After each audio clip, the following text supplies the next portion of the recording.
There's every pressure in the world! Every pressure in the world to make a good show, to make an entertaining show, and to make a show where people actually go, oh, okay, yeah, I'll watch for 10 minutes and then tune out for the final 50. That's all you can do to hope to make the first 10 minutes cool. Ladies and gentlemen, boys and girls, children of all ages, my name's Lorne Risley, host of the Halcyon Show. Thanks very much for joining me. Today, Jesus Tap Dancing Christ. A man who describes himself as a piñata, aka a party animal, claims he's so smooth, don't you know, he's tea on point like a Toblerone. His view count is higher than the population of Ireland. He once literally killed one of his opponents on stage. He's a well-renowned battle rapper as part of the UK battle rapping doubles champions Shuffle, competing in over 35 battles. He recently released his first album, Yeah I Know, go listen to it. He's the author of the Advanced Rhyming Dictionary, buy it now. And he's a writer, actor, comedian, performer, and host of the Sounds Like podcast. Go subscribe. And now he's reached the pinnacle by speaking to this giant spatula. It's Adam Wollard, aka Shuffle T.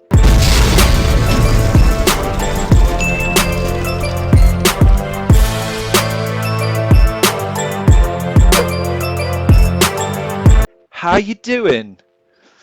Hiya! I'm good. How you doing? You all right? Nervous as shit, as we've discussed, but it's good. it's fantastic. So first and foremost, thank you again for agreeing to have this conversation. Right. And I just want to throw it straight to you because I've spoken pretty much straight for 10 minutes. Your first foray into music has occurred. Yes. Yeah, I know. I was walking through town listening to it the other day, laughing like an imbecile. Nice. So thank you for that. I now am the certifiable insane person in Northampton town. What persuaded you to finally give it a go? Because, I mean, one of the things that seems to be thrown your way quite a lot in battle rap is you're not a proper rapper, you've never made an album. And now you've made one. So what was it that kind of gave you the inspiration or the impetus to do it? Well, I think for a long time I had sort of written tracks of sorts over the years, but I'd never really released them. They were just things that I sort of held on to and never really finished. And how me and Marlo, who I rap with, when we first started, hanging out together, we started writing tracks and stuff that it started out like that rather than battle rap. But battle rap was the kind of thing where there was a time limit and there were all these things around that meant that you would complete it. There was a date that you had to go and perform it and you had to rehearse it, so it would get completed, whereas tracks and songs always ended up getting half finished for me. And so it was not until it was lockdown basically, which I'm sure is a lot of people probably have a similar story, but like, because I have a job which is quite sort of scattergunny, and that I just I sort of do a bit of script writing here, a bit of this there, a bit of performance here, a bit of blah blah blah. There's no like stability to it, so I just lost all my work throughout lockdown, and I was just sort of like climbing up the walls, and I got like obsessed with cleaning the house to a fucking insane degree, and like for some reason I took huge pride in that because I was like, at least I'm making a difference in this house. And then I was just like, right, I need to do something. I need to like find a way to start making money really, using what I do. And so I started up a Patreon, and I was doing that and making videos and that kind of thing through there. And I realized that a good thing to do through Patreon would be to sort of like give music to make music and sort of release that, because that was to me something that would be a big draw, because I'd never done that publicly before. And so I started making little tracks and coming up with ideas and concepts, and then I realized I had about 9 or 10 of them, and I started thinking, well, maybe I should put this into something. I've got all these ideas, most of them are basically done. They just need a good beat rather than like a standard YouTube beat that I've just found and sort of got from online. So I put it out there and I started talking to different people. I made a podcast about writing, and a few people reached out when I mentioned that I was making music and said, I can work with you. And Lloyd Henderson was one of those people, who's my producer and sort of like partner in my music. And we started working together, and it just sort of went from there. And I guess it took over. it took about a year in its entirety to go from it's all written to the actual finished project, maybe over a year.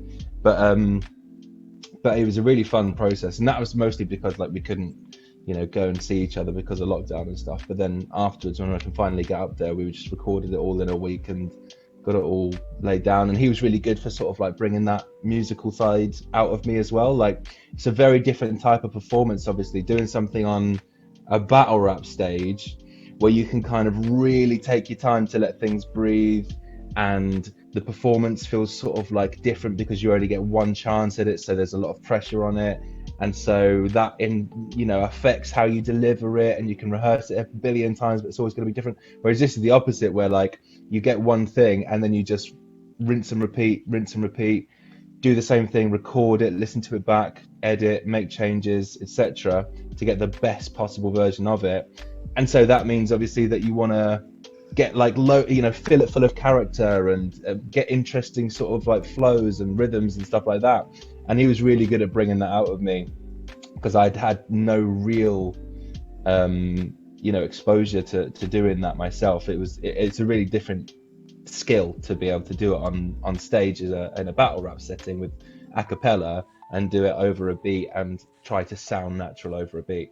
Yeah, you mentioned that before, actually. I seem to recall in one of the interviews where you'll forgive me, I'm white, so as I say this, I understand I'm cringy. To ride a beat. You mentioned that you had reservations about performing music because you were confident in your abilities as an on-stage performer, like you say, in feeding off the energy of a crowd, and feeding that energy, versus being in a studio environment where there's no feedback, where there's maybe Yeah. you're more conscious of the process. So what was there a change in mindset in terms of going from not feeling confident in doing it to getting to almost like a fuck it phase where I might as well do it, or was there something that really drove you to want to do it?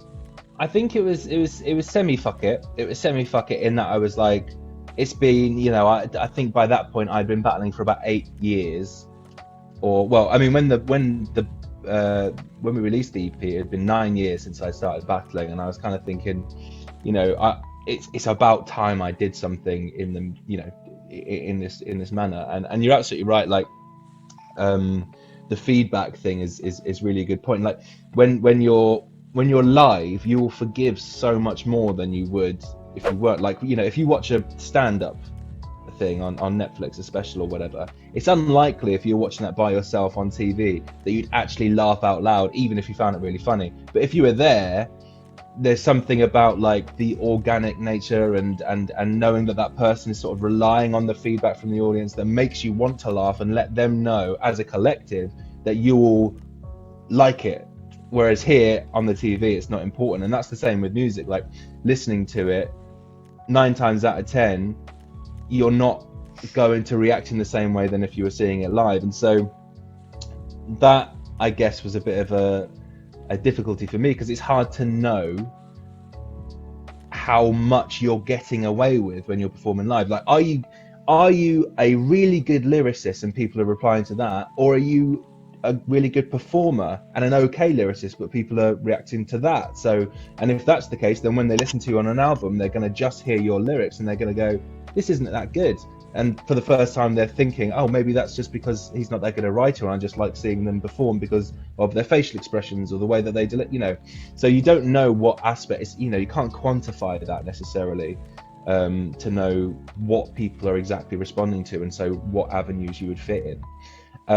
I think for me, it kind of got to a point where, because I had been doing the Patreon, and I was like getting used to the idea of recording just as a way to say, let's try to make some money through Patreon, in a time when no money was being made. I think I got used to flexing that muscle, and then I did get better at it. And I remember there was one point when I was first talking to Lloyd, the producer, where I listened back to the stuff that I'd recorded by myself in my room, and I thought, that sounds terrible compared to what it is now, where I could tell a difference. And I was like, well, if I am improving, then I should keep on that train and then maybe try recording something whilst I'm in the sort of mindset of recording and getting more used to that.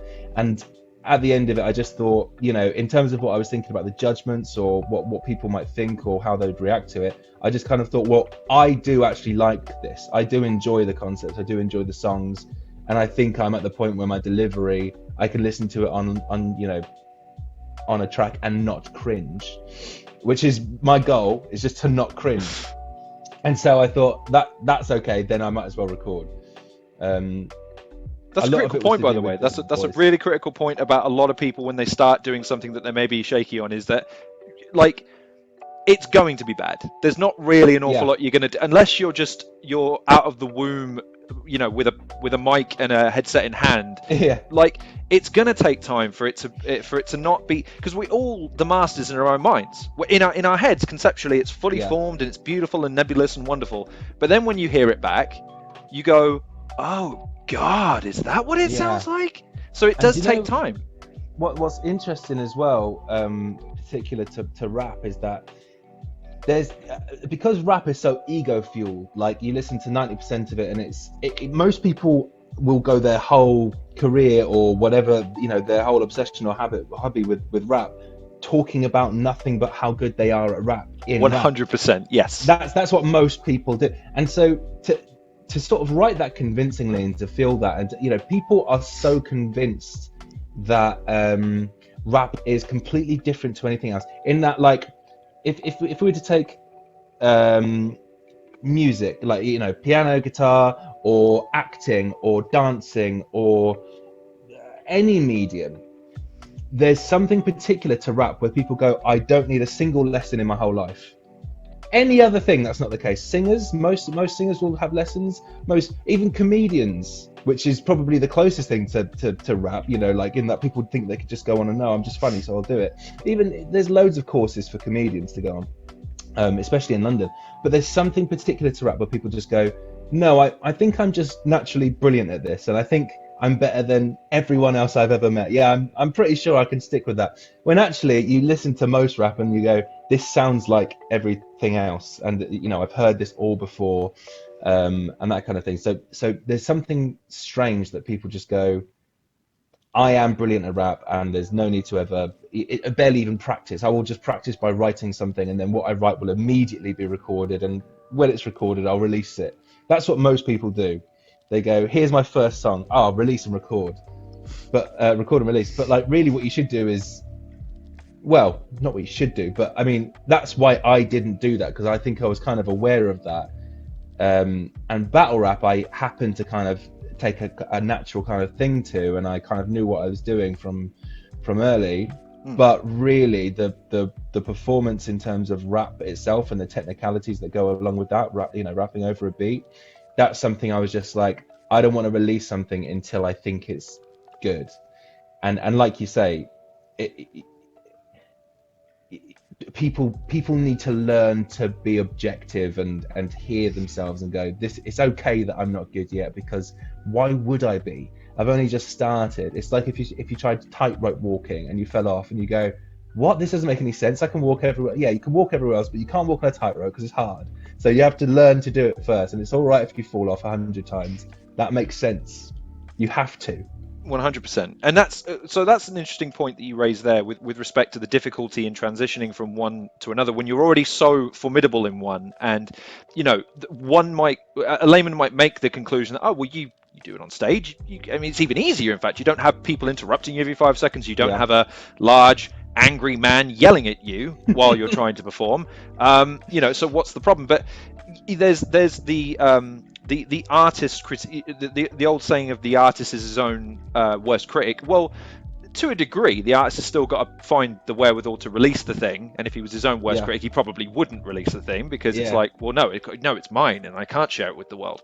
But the fact that you have to confront your own failings and you have to be receptive to it, because that's another thing that stuck out to me about you in interviews, is that the YouTube comments, whether or not people should pay attention to them, shouldn't, and just in general, like when you hear someone's critique, even from a casual, how much do you take on board? You strike me as a critical thinker in this respect, because you've often said, well, look, you know, if it's a personal thing, I won't. But if it's an analytical thing, or if it's something that I can think, let me draw something from this. That maybe there's a nugget of truth to what they're saying. Maybe in not what they've said, but in the truth that they're trying to speak. Like, that's a really important thing too, and I'm glad that you embrace that, because I think that allows you to hone and perfect your craft, which again in rap, like you say, considering how often it is these days when people say this, I hear the same lines a lot. I hear Yeah. the same concepts a lot. And if the rapper at the end of the song hasn't at least said he's got the biggest penis and the most money and the most biatches, he's kind of not done his job as a rapper. But then I listen to your album, and like, again, I get that it's probably a play on expectation, and it's probably you've touched on a few comedic areas that I think even with the titles of the songs give them away. But like, the one that got me genuinely was Love in a Morgue, Right. because I kind of assumed where you were going, but then, and I will never forget it, because I remember kind of just sort of going past a really busy section of town centre, Shuff. I want to emphasise this, and kind of going, oh shit, I know where he's going now, and it was great, because you did the classic thing, which is you knew what the audience wanted and what they needed, and you kind of subverted expectation at the beginning of the song, and then you gave it to them in a really direct way. Like, it was almost Bonnie and Clyde-ish at the beginning, like Tupac, Bonnie and Clyde with the gun metaphor. It's like, oh, it's about a gun? Really? I didn't know that. It's like, we'll try listen to the Yeah. lyrics. But then you swerve it, but just like, nah, let's just give it to him full pelt. I loved that. I thought it was so funny. I mean, in terms of writing songs like that and recording it, like, how do you approach obviously the comedic element that you want to bring to an album like this, while balancing what I think is important to you in the book that you produced and in the album, which is your technical ability, your ability to be able to rhyme and make it entertaining? Yeah, I think with that is that's what I kind of want to be my USP in a way, because most of the time when you hear comedy rap, which I do like, there's comedy rap I do enjoy. Um, Most of the time it's way more comedy than it is rap. It's like it's just a format in which to do comedy. I'd say Lil Dicky, if you know him, is an exception to that rule. Like, he sounds like a really good rapper to me. Like, um, really knows how to like approach a beat in basically every track. He sounds like a proper rapper, and is really funny. Um, and that's kind of what I wanted to get as well. Not from him. That was kind of something I'd always wanted to get in the battles and all those kind of things. And the balance is actually probably not as tricky as you think, because really, if you're working with, rap is basically, especially in battle rap, a lot of setups and punchlines, like jokes are, right? It's the same kind of structure. You introduce an idea and then you give a payoff over and over again. And so in what I'm doing, it's sort of like, well, if the payoff is a jokey punchline, then really the technicality just comes from a few things like how nice you can make the rhyme sound, and that kind of thing is fairly straightforward to me. Like, that's my favorite kind of thing to do, and again, I think that's kind of a USP, to make it sound as sort of impressive in the rhyming side as possible. But really, that's just coming out of natural formatting and stuff. So the balance isn't too hard to get. It's actually, what I find the most difficult is not going too serious in some of the ideas. Like, I did, Really? you wouldn't see that in the album, because I tried to make it as comedic as possible and got rid of all the. But a lot of the time when I'm writing, I tend to end up sort of like veering towards a kind of more serious sort of like, or when I say serious, I mean sort of like standard rap kind of thing, like bragging or different kinds of things like that, which isn't me, or like violence, which Is that again, that's not me. So I don't want that to represent who it looks like I think I am, because that's not a representation of it. That's just sort of what I listen to. And so I do listen to a lot of rappers who do sort of the braggy gun, that kind of thing, and I really enjoy them. One of my favorite rappers is Crooked Eye, and Eminem does a lot of that kind of thing, and Royce to 5'9", and people like that. But listening, enjoying it and wanting to replicate it is obviously two different things. Like in the same way that I would watch The Godfather, but I'm not going to make a gangster film, but I enjoy the, it's the same kind of thing.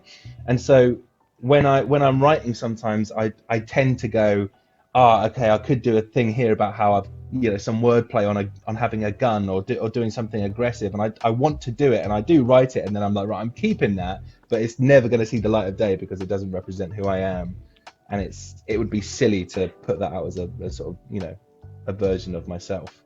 Okay. Is that just because it feels legitimate to the scene that it's in, or it feels? Um, there's a comparison I want to make to battle rap later on, but I'll touch on it very quickly at the moment. Is professional wrestling, I think, in a weird way, has there's a lot of parallels that people might not be immediately aware of, but my interactions with Mr. Shotty Horror has kind of illuminated me to the prospect. Yeah. Oh wait, okay. But one of the things that I think is a person's legitimacy in battle rap is their bread and butter. If you're not perceived to be a threat, that crowd participation is pretty quickly going to eliminate you as a threat to someone who you're challenging, unless you can play off that expectation a little bit and catch your opponent off guard, and that can work in your favor sometimes. On an album, for instance, again, the idea is that you're the one creating the expectation and the tempo, but you're influenced by things, what's contemporary, what's historically relevant. So when you talk about wanting to write in a more serious way, when one of my questions actually was going to be, where's your comedic line? Because I find that some of the things you've written, you get close to a dark place, but then you kind of go, nah, okay, we'll come back into the fun stuff. So, like, do you think, okay, we'll tell you what, let me ask you this. Do you think you'll write something more serious in the future then? Do you think you'll focus more on the technicalities and what you just want to talk about irrespective of the comedic element? Or do you think you'll always stick to what people's perceived strengths of yours are? I think what I'll probably end up doing I imagine, is having the same kind of feel as like this first album, for example, or the EP, but like maybe have one or two, I don't know, sort of like bonusy tracks or tracks in the middle that have maybe a bit more of a personal or serious bit, perhaps. But I think for me to even need to do that or want to do that, I'd have to have something valid enough that I feel is worth talking about. 100%. And so like with the and that sounds silly when you think, oh well, okay, well these things that you did put in your first EP, are they worth talking about, like shagging a corpse or whatever? And like obviously they're not, but Spoiler alert. They're completely fictitious. And in fact, like the only I promise that it's the only in the EP, what I like about the EP, what makes it like fond to me, is that almost all the concepts are based out of some kind of truth, apart from Love in a Morgue, which is a silly, just a story. But like the one where it's like Lucky Boy, and it's all about how lucky I am. I've always considered myself pretty lucky, so I wrote a song about like if I was Mr. Lucky, the luckiest person in the world. And then there's a song about I miss games, and that just is, I mean, that's the closest I've got to a personal song, in that I just do miss games, and I got rid of my PlayStation years ago because I was like, I'm too distracted by this, I need to fucking get rid of it or I'll never do any work. So I did a song about how I miss games. And then like Parents Love Me, that just is a track about how I used to always get along with other kids' parents. Like it was just a thing when I was young, and that I was thinking, what would be a good brag song? What's something where I could be like, oh, I'm swagged out because of this element. I was like, well, okay, parents just like me, so that's my brag. And then like the other one was You Don't Want to Battle With Me, which is all about like you start off in this situation where you battle someone, you beat them, and then you become best friends, and then you fuck them over right at the end. And that was just based off, the idea was it just needed a twist at the end, but really the idea was that you don't want to battle with me because we'll just become mates afterwards, I promise. And like that is what tends to happen, is I have a battle with someone and then afterwards we sort of keep in touch and we become friends. And but I just did the extra bit at the end because it needed a bit of a twist. So like all those tracks and those concepts are all things that most of them are all things that I genuinely do, that they have a basis within my personality. So I kind of get that out already. So if there was something I had to deal with in a particularly serious way, then I would feel so self-aware of that it would really have to be something that I felt was deserving of going, okay, I'm going to break the mold here and not do it. I'm going to do something serious. It would have to be something really significant. And to be honest, my life has not been full of many significantly like emotively strong moments. Sure. And you know, I haven't. Most rap is about the struggle and about overcoming situations in which you were up against it, but you fucking came through it and amazing. And those situations, you know, that I haven't been through many. I've had a pretty standard life, and so you know, I'm all right. So to go, here's my, even if I was like, here's how I came into the battle rap world and no one really took me seriously, but after a while I managed to go through, then like that's the closest thing I could think to being like a bit of a struggle. But really, it took about 2 years, and I was fine really. Like people were just nice and warm and welcoming. So like there was a bit of a struggle coming up against it, but like not really. So it would have to be something really significant for me to want to. But there are the seeds of another Bragg song, by the way. Like, you start it off as a oh man, I started off in battle rap and it was so hard. But 2 years in, I was the shit, and none of you could touch me. And the best part is, I ain't got anything in my history you could drag up, so it's not like any of you are going to drop on anything on me that I'm not already aware of. So, oh, you missed your tax returns 1 year. Yeah, that is true. Yeah, that is one thing that happened. Yeah. But no, there's something to be said about that as well, in that in an era where content is king, it's not enough to produce good content. You have to produce it constantly, and you have to produce it in a digestible way, and you have to produce it in a way that people can instantly identify with. So what's this album like, Shuff? Well, it's kind of like someone, as opposed to, well, it's my album, listen to it. Why am I trying to recontextualize what I've produced to make it like what someone else has produced to make you decide whether or not you'll listen to it? Is something I really appreciate you saying, because I think, again, we're in an era where it's just talk. You got anything to say? No? Okay, we'll just talk anyway. What'd you do today? Did you buy bread? Cool. What kind of bread? Oh man, I tell you, I bought some bread once and it was thick cut, and like, look, no one gives a fuck about any of this stuff. Whereas when you're producing content that has some context or some actual something that's tangible, or something that I can take away from this, that's the stuff worth producing, and that's the stuff we should be focusing our attention on, because that drives scenes, that drives cultures, it drives everything forwards. It makes it all better.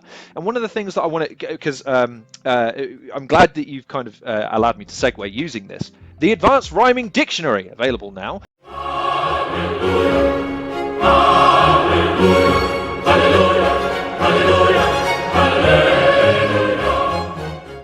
hallelujah. It's one of those things that in an interview where I heard you talk about people almost throwing your face, like, why would you write an advice? Aren't you afraid people are going to use it against you? Went, well, if they do, good, because that means everyone else is going to have to work harder to make rap better, and that's a good thing.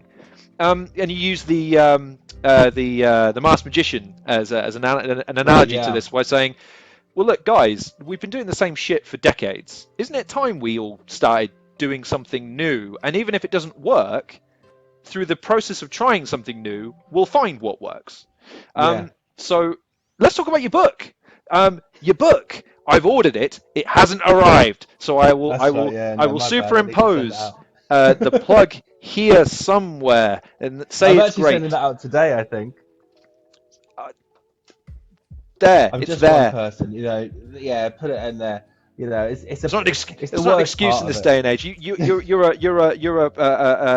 author and an album producer now. There's no excuses for lack of resources or manpower. Come on now. But let's talk about that, because I think that's something that's, again, very near and dear to your heart. So again, what kind of persuaded you to take the plunge in trying to write a book, as opposed to pursuing other endeavors? Well, I think when I very, very, very first started doing it years and years ago, back in like 2000, I don't know, let's say 13, I think maybe it was. It was sort of it started as a way of keeping track of what I had already rhymed, not that you can't use the same rhymes in different battles and stuff, but I really I've always had an affinity for the rhymes themselves as well as the rap itself. But I just always have loved the rhymes themselves. So every time I did 4 lines in something, and performed it live in a battle, really all that's remembered, if anything, is the punchline, the line as a whole. But what gets forgotten is the rhymes that set up that punchline. They become just sort of something that is a means to an end. Whereas Yes. actually, I was taking them. I wanted to make them as good as possible. And looking back, they weren't that good then, but they were as good as I could make them. And I've continued trying to make all the rhymes as good as I can make them then. So I wanted to keep track of them so that I could sort of have those as a separate thing. And obviously, I sort of noticed that some schemes would reoccur, and I'd use that one here and that one there. So I put them in a list, and then it started becoming, oh wait a minute, this could just become a bit of a compendium for these kind of things. And then in 2014, I met Jamie Blees, who's the co-author of the book, and he's just like a rhyme god, essentially. He's just like, just can rhyme anything, doesn't matter how many syllables you give him or how tricky it is, or you go, oh, I've been trying on this for ages, and he'll just come up with one that's excellent, or come up with 10 that's excellent. And he's like a savant with it. It's very, very impressive. And so I first met him and just sort of became obsessed with him, and wanted to learn how to get to that level. And he kind of became a sort of like a rhyme mentor for me. And then after a while, sort of we were sort of catching up with each other, and we were both sort of like just became really good friends who would just rhyme all the time. And so he became interested in this topic as well, of making this compendium of 2 and 3 syllable rhymes, in a very specific kind of cadence, which I won't bore you with now, but like a certain type of multisyllabic rhyme. And we did the maths and saw how many different varieties of these rhymes there were, and figured that out. And I think there was something like 230 or something along those numbers. And so we're like, right, okay, so we need to come up with all these or a certain amount of examples for each scheme. And so we kind of thought, let's just do this for us, because it would be so cool to just have this as something that we have, and maybe publish 1 copy and just have it, or 2 copies and have 1 each. And that was kind of our goal with it for a while, was just to do it and make it and then have it and then show people it when we had it, because I just had them in, they were made in little moleskin notebooks, so that they were literally all handwritten. So I was just going around showing people at battle rap events or whatever, and just sort of like testing people. Okay, I've got this one, can you guess what comes next, that kind of thing. And so I was like, right, okay, I'm gonna look in to see how much it is to publish 1 copy. And I think it was something like 500 quid or something, or like it was a lot of money, because basically there's so much work that goes into like making the prints and the plates themselves, and then after it's way cheaper. So making 1 copy is about the same as making 50 copies. It's Right. just Okay. like you're just paying for the actual material after that. And so I was like, well, I'm not going to pay all that money just to get 1 copy. Might as well up it and see how much, how many copies we can make with it. And so yeah, that was like 2019 or 19. And then we found we went through a way of doing it through something called Unbound, where it's like A crowdfunding crowdfunding enterprise. thing. Yeah. And that we got about halfway through to the number they wanted, which was £14,000, which seemed like a lot, but they promised a lot of things. And then someone reached out, Karen Lee, who became the investor, put a much smaller amount up and was like, I can do it in this amount. And so yeah, we worked with her, and then we made it. And we always wanted it to be a book as opposed to an app or an online thing or anything like that, just because I think we just both wanted to publish a book and say we were publishers, rather than we have an app, which is something that you know, it doesn't sound as impressive, basically. Is what I think. It's way cooler and it makes you sound, you know, I sometimes work with schools, and if I'm published author Shuffle T, as opposed to Shuffle T, he's got an app, none of you know it, it just sounds better, and you're going to get more work. And so even though it was self-published, it's still published, and so yeah, we got it out, and yeah, it's done really well. We're really happy with how it's gone, and it's gone from strength to strength. One of the things about the book element is, you kind of touched on it there, is that like you're kind of doing things your way. Like you know, common sense would dictate, well, why would you go through the rigmarole of trying to produce a book when you can just produce it digitally and distribute it infinite amount of times?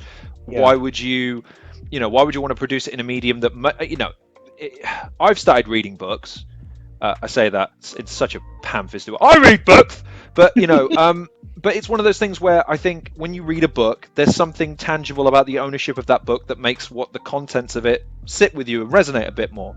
Yeah. Like again, Buddhism is something that I've started reading into, and if I'd have read it on an app, I'd have probably just gone, oh, that's cool. But because I'm reading it in a book, it somehow doesn't lose some of the mysticism and the spirituality that's supposed to be invoked by those words. So when you sit down to produce a book, is part of that you want the experience of the reader to be different than on an application as well? Yes, in a sense. Like there was lots of different things we went through in terms of the production of it. Like, and really a lot of it is aesthetic in that. Well, when I think about I was handwriting it, like I say, I was literally putting it into a little moleskin book, and I had an index at the back, and I could search like that. And I thought that I enjoyed that process so much that I was hoping that other people would go, you know, this is actually quite a nice way to work, and it is better than just going Control F, and like, you know, you can obviously just open a document, Control F, search, and find what you're looking for, but that felt almost too easy. And there's this odd thing in rap. Like I say, there's a few different weird things that go on in the culture in terms of how people think about their work. One of them is that everyone's the best rapper from when they start, and you know they don't need to practice. Another one of those things is that the idea of even a hint of like outside or extraneous help is fucking illegal and should be, you know, come down with a ton of bricks. The Heretic battle was the one that stands out for me because pretty much half of his second round where he's just talking almost explicitly about the fact that you about the Ghost Triton stuff. Yeah, and I remember kind of thinking like, but why is that such a heinous thing when considering that means he has to work harder to produce content not only for other people but for himself that he then might come up against. Like there's something inherently disingenuous about it, I guess, is the criticism there. You're a sellout, and I hope you're glad you've managed to reap what you've sown, because by bragging about having money, you just sold out your compassion for people that don't. By disguising an Oreo advert as a rap battle, you sold out your honesty to the fans that you're deceiving for dough, and by advertising as a ghostwriter, you sold out this battle scene as a whole. That's time. It's an odd, it's a really oddly specific thing to it, because like I say, like, you go to pop music and there's basically no expectation that people have written their own stuff. It's actually noteworthy if people have written and sung the song themselves. You go, oh, they wrote that as well. Oh, that's amazing. Or like if you know, like the main actor in a film, you don't expect them to have ad-libbed a line or come up with a certain character trait. Yeah. Exactly, it's more down to there's a writer and there's a performer, but and even like, you know, historically, stand-up, there's some stand-ups who are famous and people know they have a team of writers, or sometimes they're not even involved in the writing thing at all. They've just got expert timing, and so they're the people who present it in that way. But rap is very specific, that people are very, very clear that you may not have any outside help at all. So you can't have someone going, oh, you know what would be nice there is this, and you go, oh, that is a good idea, thank you, my friend. They go, you're a cunt, and you fucking copied off him. And like that is how serious people get about it, you know. And the best thing you can do is just either avoid the situation altogether or just own it. If someone does Sure. go, he wrote it for you, you go, yeah, of course, yeah, that's fine. Like, you know, I've got a friend, Frankie Fraser, who's an excellent writer, an excellent battler, and before he came into actually battling himself, he was always present at these events, and he got known as the ghostwriter, and people said he ghostwrote for me. And the way that happened is because I had this bit of wordplay where I was like, I said like, you'll get tortured like those people who die in a Saw film. Oh, the Harry Baker thing. Yeah. And then it was something dinosaur film. Yes. And then it was like a dice and a saw. So it's a die and a saw. And then he said to me before I did it, he said, "Oh, you should say like something like crash in a tunnel, like when Diana saw film." Yeah. And I was like, "Oh, that's great." See, since you're acting like the big guy in a dinosaur film, you can share the fate of the guys that die in a Saw film. You're gambling with death, gotta die in a Saw, film it as the camera turns, you crash and burn like when Diana saw film.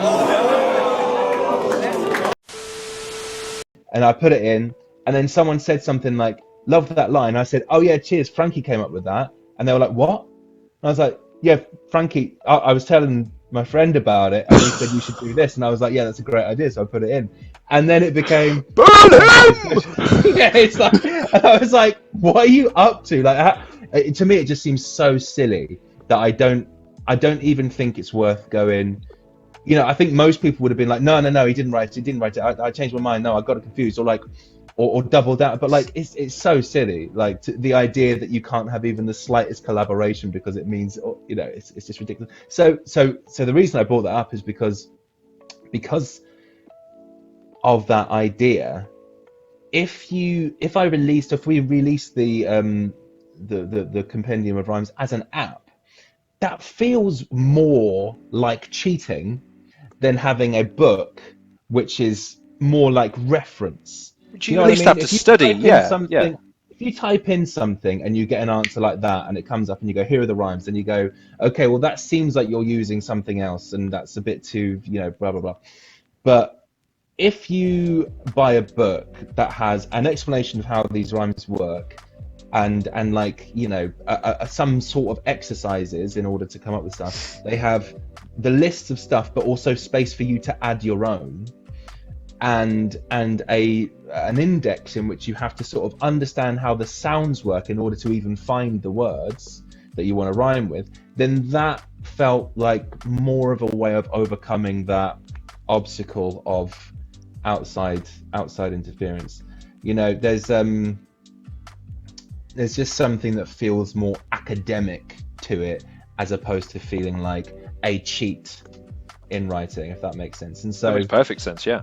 That's why I was quite keen to have the introduction that sort of explains exactly what those types of rhymes are, says, you know, gives examples, gives ways to think about it, and games to play in order to sort of like get your brain in that state, because ultimately you want to make the book so that people read it and then no longer need it. They go, "Now I understand this rhyme to the full, and I might only use it as the occasional reference." I mean, I still use it. I still use my own, you know, book or our own book to do reference, but only because it's quicker than thinking up rhymes that I know I've already thought, because they're in there. So like, if I come across a scheme, then I'll go, "Well, okay, I know that's in the book. Let's have a quick look. Oh yeah, okay." But most of the time it's kind of already in my head anyway. But it's nice to have a reference to just go to and just sort of, you know, easily have a bit of a thing. And sometimes that helps you come up with further ideas. And that's the whole point. It is a rhyme dictionary in the classic traditional sense, and like there's, you know, been rhyming dictionaries for centuries, but it's more, I guess, meant to be like a prompting book, you know, a way of you learning these kind of things, learning the structure, and then going, "Okay, now I'm going to use this as a sort of way to," you know, if you're running out of ideas, you don't know what to say, then you open the book, you go to one page and you go, "How can I link that rhyme to that rhyme? Okay, that's my challenge. I'll link these kind of ideas," and things like that, writing exercises, which also has the premise of a rhyming dictionary. So that's the idea of it. and a lot of people have found it really helpful, and I know people who are not into rap necessarily that much, but still find it an interest, an intrigue to read through, because it's just a side of language that a lot of people don't know is there. And one of the things that me and Blease, the co-writer, always say is that language itself is like a puzzle that can be fit in a million different correlations. It's not just one size fits like that, it's also the same two sides fit like that and like that. Like puns is a puzzle, and rhyme is a puzzle, and meter is a puzzle, and timbre is a puzzle, and there's all these different puzzles, and some of them are there right before your eyes, but you just don't know they're there. And multisyllabic rhymes, I think, is one of them. And so to learn about them, I think, even as a non-rapper or even as a non-rhymer, is still quite an interesting side if you're into language, which sort of everyone is, aren't they?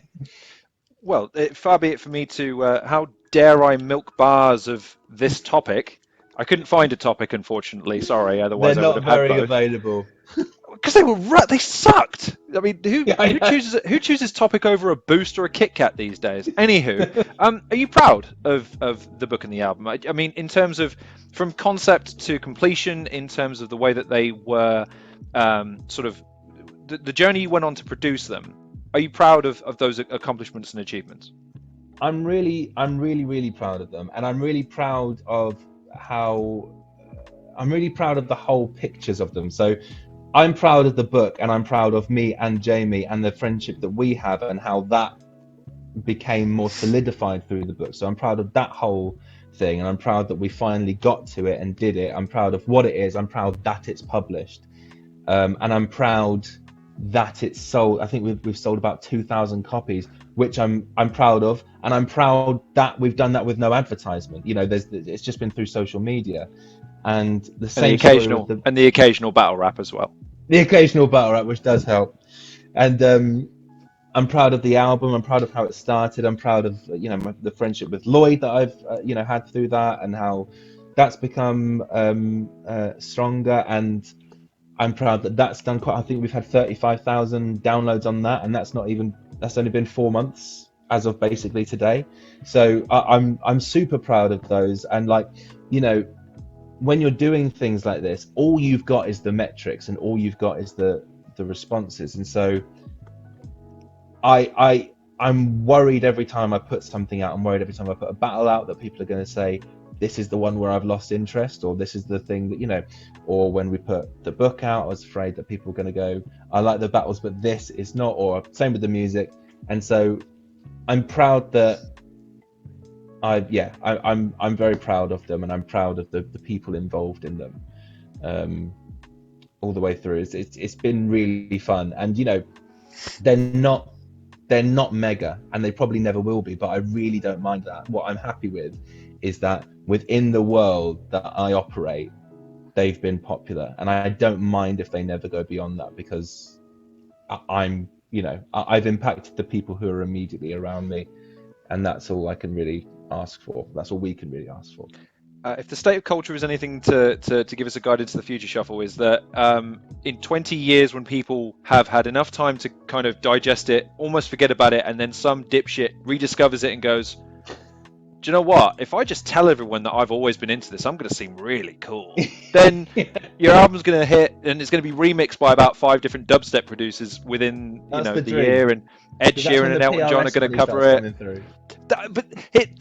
I jest, but it is that thing of like, again, that's why I found it so refreshing to listen to interviews with you with regards to how you approach what you do, because I think there's a pressure these days to always be contemporary. There's a pressure to, right, what's literally everyone else doing? You need to do that too, and you just need to put a slightly different twist on it in order to then be popular. But at that point, what satisfaction can an artist derive from it? And it's always a two-way street. If there's no reward to what you produce, you're not going to do it. But if there's nothing to produce and it's just reward, how much can you really derive enjoyment from? And I hope you don't mind. You're asking whether or not you're proud, because I, like you, when I started YouTube, I thought it'd be easy, to be honest with you. Just set up a phone, record. I had my buddy Ryan, who's also a Yeah. massive battle rap fan. He's the one who introduced you to me, and he's Oh, really? losing his fucking shit that I'm talking to you, by the way. And sort of we just talked, and you listen to it back. It's, I think 6 years later now I started YouTube, and I go, fucking hell, what was I doing putting this on a platform for some poor bastard to waste an hour? I've robbed an hour of their life from them, and they're never getting that back. That's a cure for cancer that's gone missing because of the content that I produced. But but it is a thing where it's a constant state of refinement and a constant state of trying to rediscover yourself in a way to keep that passion alive, which is why I wanted to also talk to you about your endeavors online, because I think one of the other fascinating things about you is you hustle. Like, you're always producing something new, something different. You're always taking what you're good at and trying to reapply it. The rhyming challenge during lockdown, I know it wasn't just me, but it was a million different people would see it pop up in their feeds and go, ooh, okay, cool, what's it today? And it would put a smile on their faces for the day. And that might not seem like a big thing, but the fact that you're doing that every day or every other day, and there's plenty of people that are invested, and if they would share it more, that's a big killer. They're not sharing it, but if they shared it more, it would be more popular. The fact that even as a battler, you're constantly trying to add more to your repertoire. What I wanted to ask is, when it comes to the online content, so your podcasts now, your online shows, the fact that you, again, Patreon, and you're producing content on your shorts on Twitter, which again are hilarious. The round rhyming over the last few days I found really entertaining, fantastic. What inspires you to, because that must be a grind, that must be hard to try and constantly find new inspiration and new ideas for. So what drives you there? Well, thank you first of all, because it's nice to know that people are noticing it, kind of thing. I think there's lots of different things, and some of it's more sort of tactical than it is anything else. Like, some of it is sort of advertisement in a way that I hope everyone will engage with. For me to advertise a rhyming dictionary and an album and my battles and the sounds like stuff, all that kind of stuff is based around rhyme. And so to advertise it, it has to be sort of rhyme based for the most part. And so I have to think of ways of using rhyme in a at least somewhat innovative way that I haven't seen that much of before. So like the rhyme circles, like you say, for example, like, that's a way of going, how can I rhyme something and make it succinct and make it sort of like TikTok friendly and all these kind of things that you have to do. And the thing with TikTok is it loops, right? It just keeps doing a loop if you stay on it. So does the Facebook shorts, and so does the YouTube shorts, and all this other stuff, where it's like, if you can just get them hooked on one and then they like that one, you've got 20 others. It's like, okay, well, I've got 2 minutes. Exactly. And so that's the key with these kind of things. And so it's just about, and it is a grind. Like rhyming, the rhyme circles are quite difficult to do. They're very fucking annoying to get right as well. Like it's fine to writing them is all right, and there's a bit of research that goes into it, and it's nice. And I can remember them basically from when if I've written it, then I could probably remember it. That's the nature of the thing, because everything rhymes and goes on to the next idea. So it's actually quite, it's intrinsic that you would remember it. But doing it without stumbling, that is one of the biggest pains in my ass in the world, because it takes like 45 minutes of literally again and again and again and again and again and again recording. And then, even when I do upload the final one, there's usually like a tiny little thing where I've just gone, that's fine, that can stay in, because if I started again, I'll get so frustrated by it. But it's all these things are just, they're just ways of sort of, working with the same, doing the same trick in as many different ways as possible. The rhyming challenge, like, I'm not by any means the first person to do that, but I try to make it somewhat different. Again, like Pedro, who I'm sure you're familiar with, Battle Rap UK legend, he did Pedro's rhyming challenge and put up today's rhyming challenges. Referenced in his battle with Marlowe as well. I remember that, where he kind of almost put it to him as like a challenge, like, right, now go on then, there's a red banana, peel it. It's okay, go on then.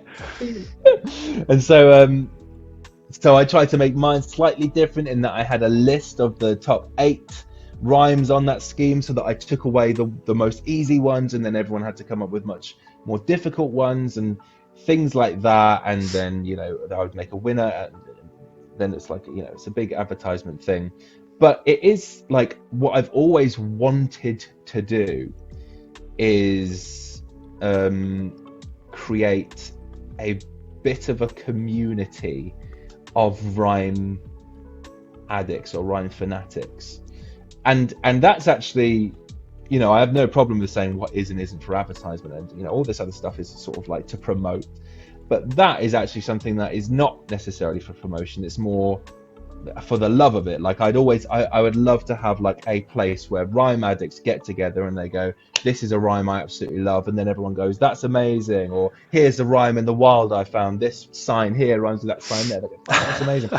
and what sounds like the panel show that we started, me, Freddie Krueger, Liam Bagnall and Jamie Blees have all started, has become that, which is one of the things that I'm most proud of, because we have a Facebook page basically, which is, you know, for fans of the show to come in, and everyone's just doing the thing. Everyone's suddenly finding rhymes in the wild, or you know, putting their favorite thing, or like, oh, have you heard this line from this, or here's an interview where someone accidentally rhymes with the next line, and things like that. And so and that's, you know, about 1,000 people strong, and that community is so cool to me.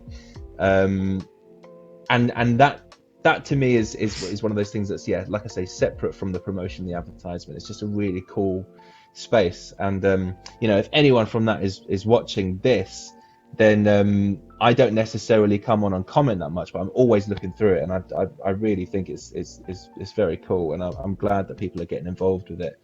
And I'm sure these things exist in different places, and in fact there's quite a big rhyme TikTok thing, you know, completely separate to me, with lots of people doing rhyme stuff. Isaac Knox from the States is doing quite a lot of stuff there, and also obviously people like Harry Mack and freestylers and stuff like that doing really big things there.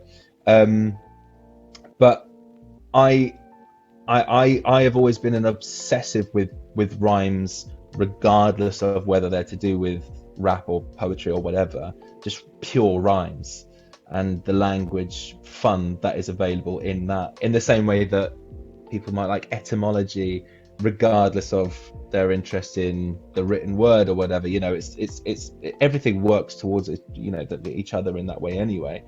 But yeah, so that's one of the things that all this stuff to do with the rhyme circles and the, you know, little the battles and the book and the show and all these things are kind of in the hopes of cultivating a rhyme obsessed community or army.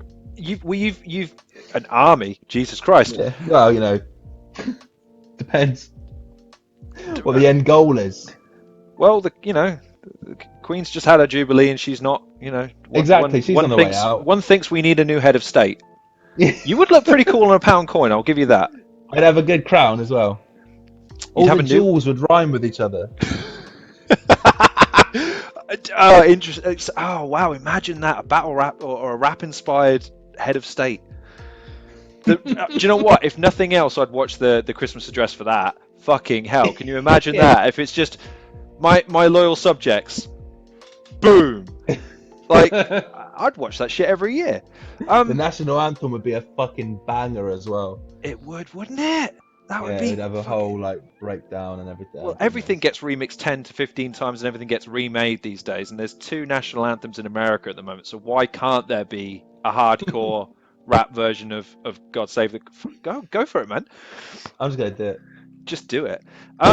I do want to talk because battle rap is so intrinsic to your persona and to your career. I do want to talk about it, but I am aware that you've talked about it at length on other podcasts with people far more qualified to talk about it than me. I'm just one of those gits that I've rewatched your battles so many times because of their rewatchability, and because I think I did what a lot of people did, which is I watched them for you originally, and then you go, do you know what, I should probably listen to the other guys battling back to them. So then you watch the full battle rather than just your bits, and you go, oh, actually, you know, there's a lot of good rappers, and you start following them, and that develops your appetite for battle rap from that point onwards. But I think it's unsurprising to hear that the genesis of my fandom for you was the compliments battle with Big J and Lefty, because it was the one that shared. Funny story as well. One of my friends, Simon Holmes, is right in the front of the crowd as well. I remember watching the video going, Really? I know that fucker. That's Simon. I called him up and said, you were there when Shuffle T and Marlowe were posed. Like, yeah, they were really funny that night. They performed twice. What do you mean they performed twice? And then there was the compliments battle. And I thought, And the bad bars, the compliments and the bad bars battle. I was like, oh fuck, there's a bad bars one on the same night. Sick. So, what I wanted to talk about with you is, and you've touched on this as well, your evolution as a performer. So, the one that stands out to me as maybe the epitome of sort of baby shuffle is the liquid battle, where even though lyrically I think you're fantastic, you are. Let's get through this as quickly as possible because I want to overwhelm this guy. I got your CD. I expected something a little more complex. I mean, I get the fact that you wanted to fill it with content, but you might want to make a multi-syllable song next. And I do feel you won that battle, by the way, so that's all good. But then you do the Craft D one, which, by the way, fucking robbery! Come on now! Because I felt that not only were your rhymes more targeted towards him, but they were more interesting and they were more diverse, and I hadn't heard a lot of them before. So, in your own eyes, what are some of your strengths now compared to when you started? What are some of the things that you've retained and embellished? Or, like, is there anything that you would point to as being, like, if you're going to watch a Shuffle T battle now versus a Shuffle T battle against RS or against Liquid or against maybe even Heretic or some of those when you were more in your stride, what sort of things that come to mind to you as being some of the more definitive aspects of your performances? Well, I think the rushing was definitely something that I've always had to try and combat the whole time, including now. Like, you know, if I have a battle now, I have to really think about what feels naturally slow or naturally fast, or, you know, I have to slow down more than feels natural to get to a normal state. I'm standardly sped up, and that's because of the adrenaline in the moment. It's because of, you know, time just moves at a different speed when you're performing, and you're not necessarily aware of that until you watch it back. And yeah, back in the sort of the Liquid and RS and those very, very early days, I was 100% rushing. I think the only thing that's kind of been I mean, I'd say you're more performative now than you were. Back then, you were very much at the guy. The Liquid one, I don't think you took your eyes off him for more than 2-3 seconds at a time. These days, like, you're almost ambivalent to the other guy. It's almost like, well, it's just they're part of. What are we doing here? You know, let's. All right, if I have to, go on then. It's interesting because, like, I think what I was doing really early on, despite the idea that I got into battle rap to try and promote comedy sketches, I was actually weirdly, when I was in the battles, trying to overly overcompensate for the idea that I was trying to be funny in battle rap. Not that there weren't other people being funny. There was tons of people being funny. The UK is very very funny 100%. In the battle rap scene. It's very, you know, it's very similar to stand up for people who don't know about it.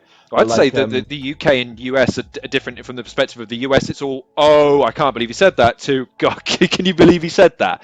You know, it's a lot more serious in the US a lot of the time. Yeah, I mean, it's not that there can't be hard bars. It's just that the comedy is so much more prevalent, and the reactions from the crowd are more predicated on, was it funny? As opposed to, oh, okay, come on now, you can't say that. You know, it's. Yeah, I think there is a difference. For a long time, especially in the sort of the golden era, however you sort of like think about that of the UK battle rap, that the most important thing was that you were funny and that you had like a unique character and those kind of things. Which definitely shows. Definitely shows. Yeah, and I think in the US there's definitely, like, I don't want to give the impression that the US is just serious, and, you know, there's loads of really funny US performers and Canadian performers and basically everywhere that you can think of there's 100%. Still funny people.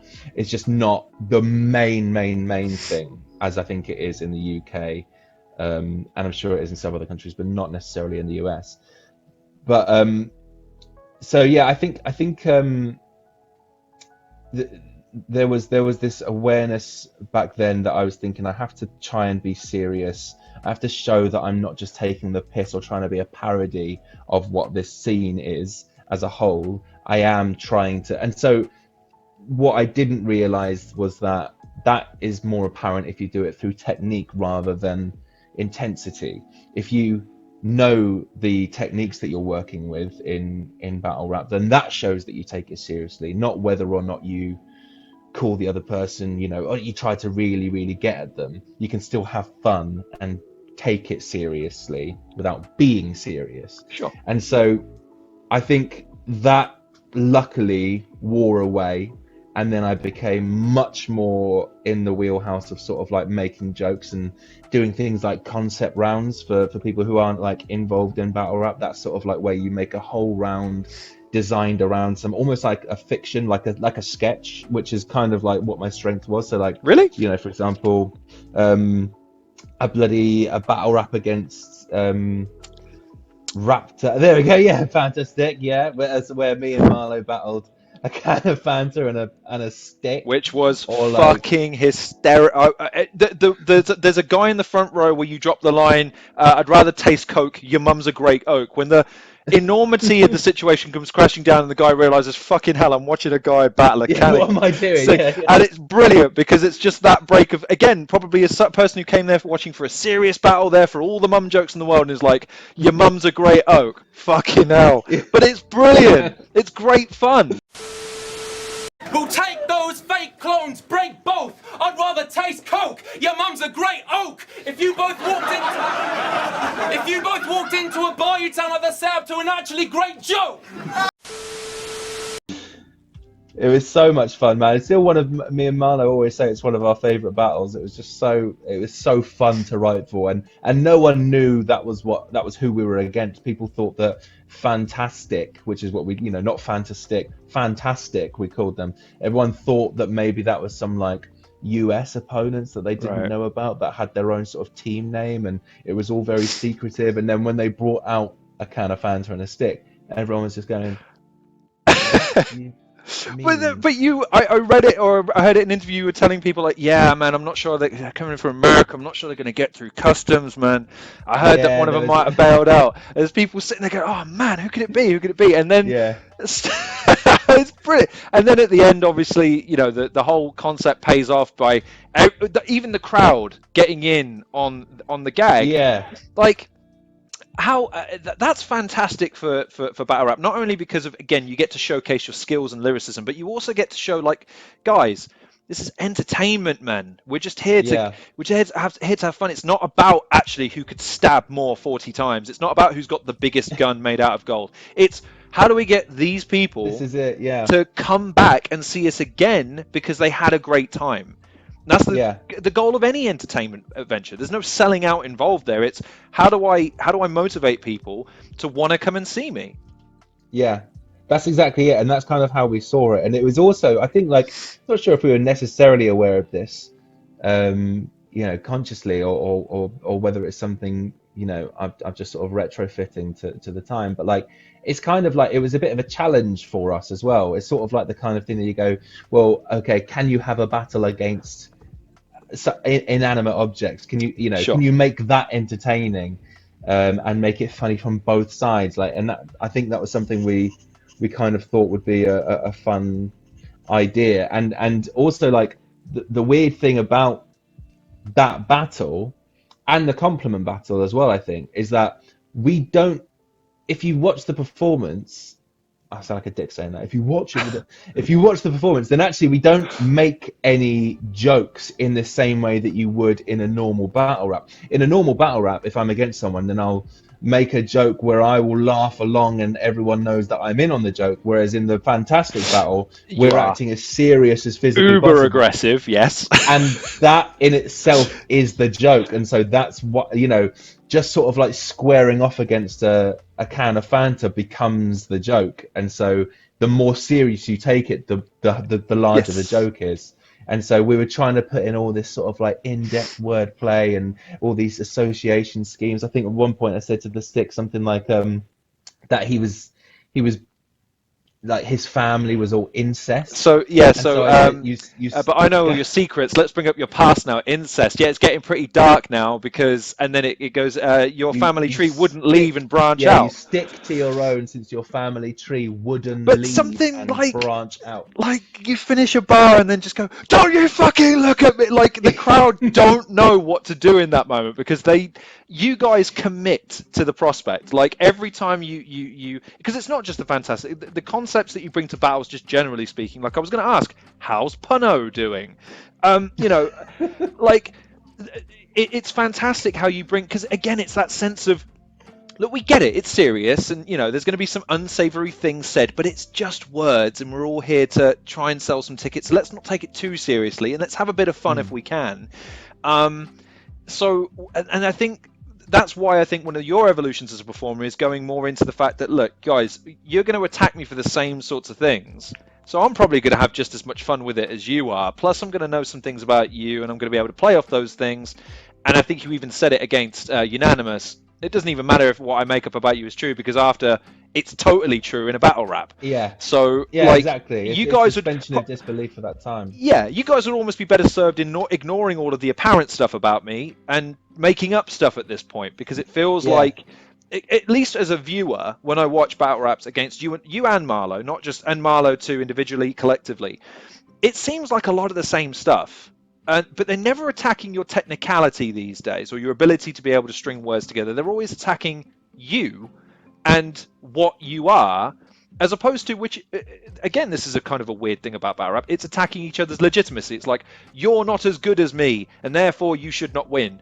They're not making that argument. They're making the argument of, you're not cool, and therefore you shouldn't win. It's an interesting one, because I mean, like in battle rap, like it's a bunch of different things. Like you wanna attack someone's their ability for whether you think you're better than them at the thing you're literally doing in battle rap, but also just sort of like you can take the mick out of someone for anything, literally anything. Like the best thing to do is take someone's biggest strength and make it something embarrassing. And so like them saying that I'm not cool, well, that's something they can probably back up, because they will be cooler than me, because I'm not that cool. But like, as soon as you get into, and I'm not saying this isn't the case with me, but like, if you say something like, I'm a better rhymer than you, then you, at that moment, in that second, have to prove that, and you are currently, by the audience, being judged. So if you're like, I'm a better rhymer than you can't even tie your own shoe, then someone's going to go, well, that's not, I can see that's not true. Unless almost you made it ironic, like, I'm a better rhymer than you. You can't even, at least then, but that sounds like something you would do. It's almost like, again, you would play off of the fact that this guy knows he's really technically gifted. Well, I'm not even going to engage. I'm just going to make it less about that. I think it's just like, with battle rap, it's the whole person you're sort of against, and so you have to take that whole person for everything they are. And so with me and Marlo, we do get the same kind of attacks usually leveled at us, of sort of like, you're not really, you don't care about the scene, or you're taking the piss out of the scene, or you're not a rapper in the same sense, you're just a rhyme sayer, and these kind of things. And the reason, it makes complete sense as to why people do that, because if they went, what sort of else is there? Because we don't take ourselves very seriously, it's hard to pinprick us in that sort of way. You'd have to get us in a way that maybe you'd think that the audience would galvanize and agree, and then that person would take the win. And there are ways to make every angle stick. That's the thing. No matter how many times people say, you don't take this seriously, someone could come in next battle and do that in a way that's never been seen and completely win the battle just using that angle. It's all down to that person's creativity. And so if all you're doing is going, you're not legitimate, I could beat you up, then most of the time people are going to move on with their lives. But if you say it in such a way that makes it unique and takes the audience on the story and has a narrative and gets people brought into it, and like I say, galvanizes them to go against the person, then there's a way of making it, a winning angle. It's all about structure and how you buy people into that and your own ability, that's the reason that will make something like that work. And so I think that's why it comes up again and again, because it is the most apparent angle, and the most apparent angle is what you'll probably win with. It's just whether or not you can do enough of it to overcome what we're doing, which is not taking ourselves very seriously and therefore hard to undercut. A few moments later.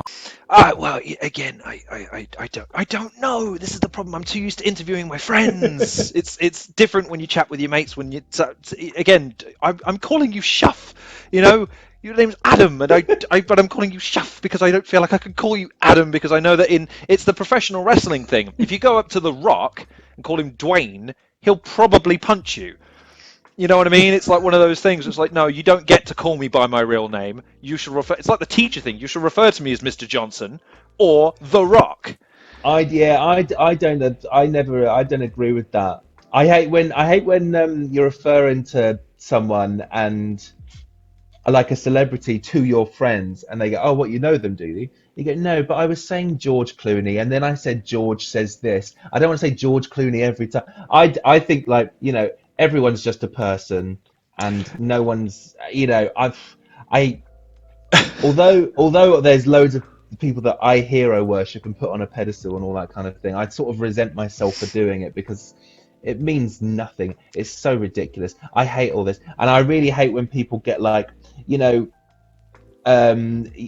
people who are really mega famous on Instagram, or, you know, have massive followings. They're like, "Oh, I'll send you free stuff so that you can promote it." And it's like, well, why are you sending them free stuff? They're the ones who can afford it. Yeah. And I know it obviously does work so that they can promote your thing, and that's why. But like, I hate it all. It's so annoying. You're gonna struggle to get again. Just speak. This is off the. I won't include this. This is just man to man. That's all right. Yeah. It's something I was going to ask you in the interview at some stage, because I'd just be interested to get your thoughts on it. But I do want to focus on you and your career rather than the existential conversations that I would normally have, because I don't know how interesting they would be to you. But one of the things that you contend with these days as a creator is, if I show someone a video of mine, the first thing they do is look at the view count. That's the first thing they do. Irrespective of what the topic is, how many subscribers I've got, or what the picture is, it's how many views has it got. Yeah. And that's an indication of quality. So you go to like the realm of celebrity, and it's just how many followers have you got. And if you've got a lot, okay, I'll hear you out, or okay, what you're selling must be half decent, otherwise they wouldn't be giving it to you. Yeah.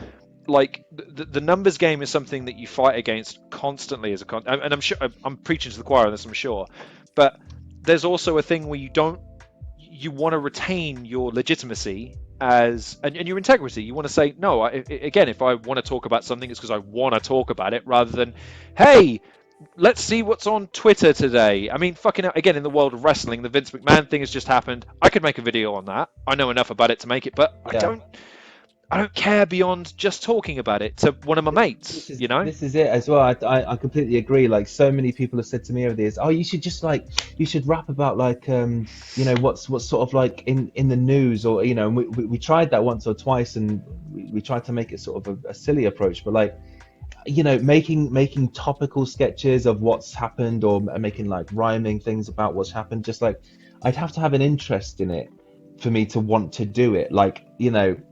And that just seems like a very sort of, you know, that's the first idea that someone would think of that they're going to do. And so, yeah, I agree. And the view thing, you're 100% right with. And like the bizarre thing about views is that, you know, people completely forget what the numbers actually mean, I think. And so sometimes you see a video and it has 1,000 views, and people are like, "Oh, you know, I'll go on to the next thing," or you know, "Oh, I'm annoyed because I've only got 1,000 views," without stopping to think of what 1,000 people looks like in a room. Preach. You know what I mean? Like, you know, if you imagine a room full of 1,000 people, then you couldn't imagine it. That's the thing. If you had 1,000 people just standing around listening to what you were saying for real, it would be incredible. You'd shit yourself. You know what I mean? Like, you know, I think once in my life I've had the fortune to perform in front of a crowd that was, I think, 1,000 people strong, and it was incredible. Like the idea of having all those people there, and obviously, you know, what people do is they compare it to what other things are doing. Oh, this one's got 1 million views. Yeah, 1 million views. That's fucking amazing. But that doesn't mean that 1,000 people isn't also amazing. 50 years ago, there was no way to get that audience. And if you had sold a video, they got 1,000 buyers, you would have felt fucking brilliant. You know, it's just completely.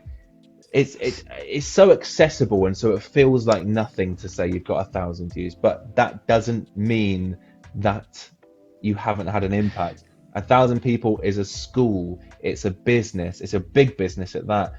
You know, you see all the, it's not only is it opportunities, it's just impressive on itself to have 1,000 people watch and engage with what you do. And I think, you know, to anyone who's starting up their YouTube channel or their whatever, not that that's the be all and end all, but if that is what you want to do, or if your podcast is what you want to do, or whatever it is, look at those numbers and then just imagine what that looks like in a room, or think, what would that be? That's a classroom full of people, that's a year group full of people, that's a school full of people, that's a company full of people, that's a etc. Because those are the numbers you're actually dealing with, not the digit, but the human behind it. And you know, even if one person fucking sees it who isn't your mate, then that's amazing. Or if they are your mate, then what a good mate. They've watched that thing that you've done. You know, it's just, we can't forget the importance of a viewer. It's not a view, it's a viewer. That's, you've got to think of it like that, I think. 100%. I think the engagement with content creators is something that people take for granted these days as well. As a matter of fact, on the channel I moonlight on, I consider myself a professional moonlighter these days. I don't do a lot on my own channel unless I'm truly motivated to do it. Everyone else is, yeah, give me something, I'll do it for you. Yeah. But I remember getting told off by one because I was engaging with people too much. I was like, what do you mean?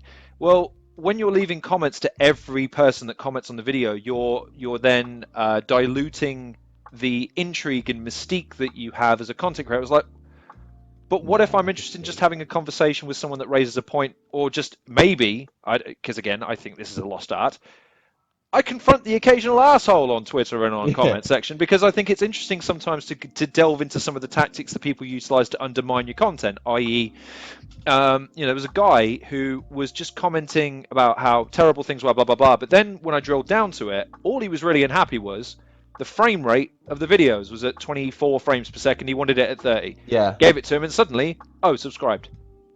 Now, if I hadn't had that argument with him, and I'd have gone, well, fuck it. Well, let's see what we can... Right. Actually, no, we could just do that and make it super... Oh, okay.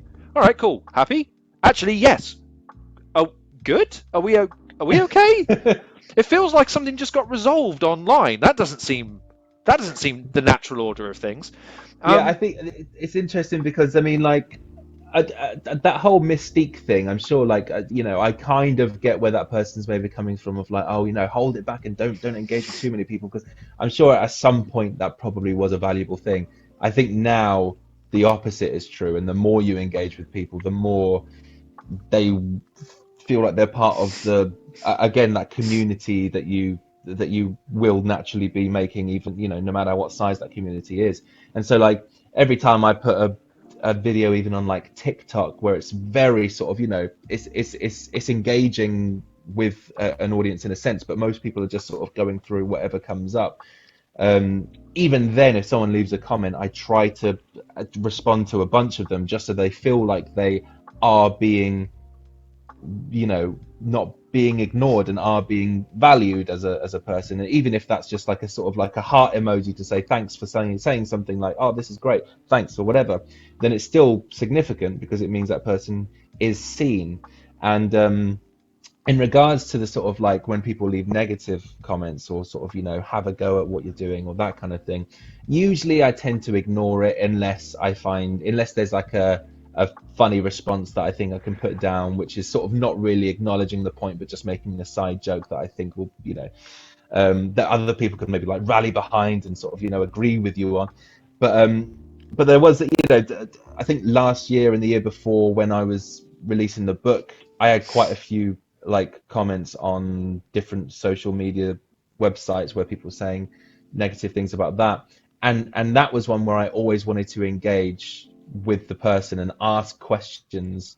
And a lot of it is like, the best kind of method is to kill people with kindness. If someone says something like, this book is a fucking travesty and you're embarrassing the rap world, then, you know, rather than me go on and go, fuck you, you don't know what you're talking about, I'm making an amazing blah blah blah blah blah blah, I thought that the best thing, and I did this quite a few times, I just went, what is it you don't like about it? And then they go, well, it's cheating, you're making people cheat. And then you go, why do you think that's cheating? Because looking up something in a dictionary or a thesaurus isn't cheating, and that's the same level of reference. And they go, yeah, but this is different. You go, well, no, it's not different, because rhyming dictionaries have existed for hundreds of years, so it is the same, it's just like a newer version. They go, yeah, but you know, in rap it's about you. And I go, well, this isn't me writing your rap, it's just helping you come up with idea, you know. And then you get down to it, and eventually it's just like, well, I don't want to buy it, is basically what people are saying. And you go, that's fine,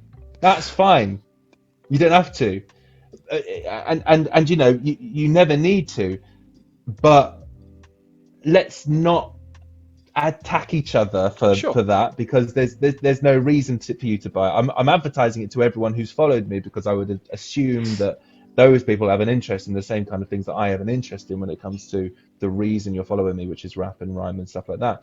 But like, you know, you don't have to buy it, and you don't have to tell me why you don't want to buy it. But if you do support it, I don't know, there's no reason to get. But I just think I think it's insane that people leave negative comments anyway. And I'm always embarrassed if I ever have, then I think it's nice. But like, I think it's insane. Right. So one of my tasks in a lot of my different videos is trying to get to the root of a criticism, because as a small YouTuber with very little in terms of budget, production, skill, quality, all the rest of it, okay, you have to try and refine it. You have to try and get better. One of the things you have to do is get through the negative comments that are there just to shit talk you, and the ones that are generally criticized. The shit talkers, there's only two types. There's the professional shit talkers who are just looking to piss you off no matter what you do, and then you get the people that, for whatever reason, something you've said or done kind of just grinds against something in their mindset that makes them then equate you with that. And then it becomes a case of, almost like you've said, you know, when you confront someone's idea of you're accusing me or you're lumping me with this, can you elaborate on that? Or are you just mad? In which case, I don't know if this is something that's just true on the internet, but in real life as well. Seldom does any quality statements come from when someone's truly pissed off.